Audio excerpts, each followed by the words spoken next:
திருப்பெருந்துறையில குருந்த மரத்தடியில ஒரு குருவா எழுந்தருளியவர் எப்படிப்பட்டவர், அவர் என்ன செய்தார் அப்படிங்கிறத 4 அடிகள்ல விளக்கி இருக்கார். பூக்கள் எங்கேயோ ஒரு இடத்துல மலர்ந்திருந்தாலும் அந்த இடத்தை சுத்தி கொஞ்ச தூரம் வரைக்கும் அதோட நறுமணம் வீசிக்கிட்டே இருக்கும். அந்த மனத்தை நம்ம நுகர்ந்ததும் அது நம்மளை ஈர்த்துடும். எப்படி மலரின் மனம் நம்மளை ஈர்க்குதோ அதே மாதிரி குருந்த மரத்தடியில் இருந்த குரு கிட்ட இருந்து வந்த அந்த அருள் என்ற அலைகள் குதிரை மேல வந்த ஒரு அமைச்சரையும் ஈர்க்குது.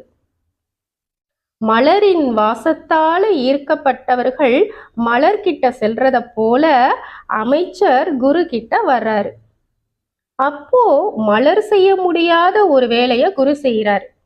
நறுமணத்தை பரப்பும் மலர் மாதிரி அருளை பரப்பும் குருவானவர் அமைச்சரின் மானிட யாக்கைக்கும், யாக்கைனா உடம்பு, அதாவது இந்த உடம்பு தான் நான் அப்படிங்கிற அந்த ஆணவத்தை ஒரே வினாடியில போக்குறாரு.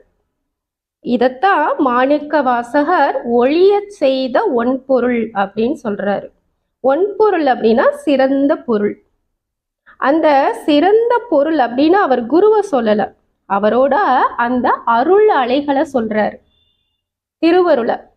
அந்த அருள் அலைகள் கிட்ட போன உடனே அவரோட உடல் குற்றங்கள் எல்லாம் போயிடுச்சான். பசு கரணங்களோட கூடிய அவரோட உடம்பு இப்போ பதிகரணங்களோட கூடிய உடம்பா மாறிடுச்சான். பசு அப்படின்னா உயிர், பதி அப்படின்னா கடவுள்.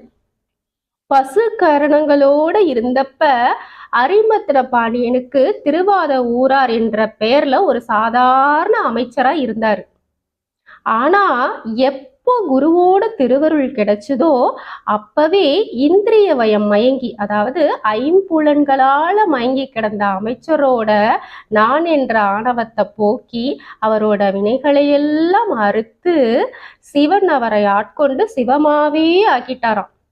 அதைத்தான் சொல்றாரு, பசுக்கரணங்களோட இருந்த இந்த உடம்பு இப்ப பதிக்கரணங்களோட கூடிய உடம்பா மாறிடுச்சு அப்படின்னு. இந்த வித்தியாசத்தை மாணிக்க வாசகரே ஒரு பாடல்ல சொல்லியிருப்பாரு. தந்தது உன் தன்னை, கொண்டது என் தன்னை அப்படின்னு. நான் என்ன கொடுத்தேன், பதிலுக்கு நீ உன்னையே கொடுத்துட்ட.